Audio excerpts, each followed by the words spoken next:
అందరికీ శుభోదయం. అలాగే అందరికీ క్షీరాబ్ది ద్వాదశి శుభాకాంక్షలు.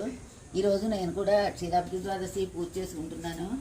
అయితే ఈవేళ అనుకోకుండా మా మనవరాలు వర్షిని ఇక్కడ ఉంది. తను సంగీతం నేర్చుకుంది. తన్ని ఒక పాట పాడమని అడిగాను, పాట పాడుతోంది.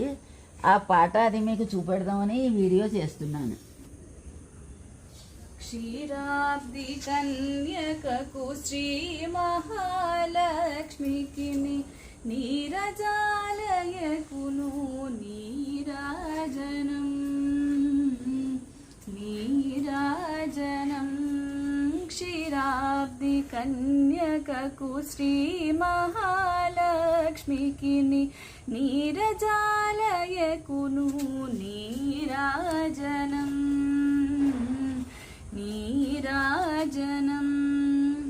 జలజాక్షి మోమునకు జక్కవకు చెమ్మునకు నెలకొన్న కప్పురపు నీరాజనం. తర్వాత పిల్లలు సరదాగా కాకర పువ్వొత్తులు అవి కాల్చారు. వీడియో తీసినందుకు, పాట పాడినందుకు మనవరాళ్ళిద్దరికీ ఫలాలు చేతిలో పెట్టాను.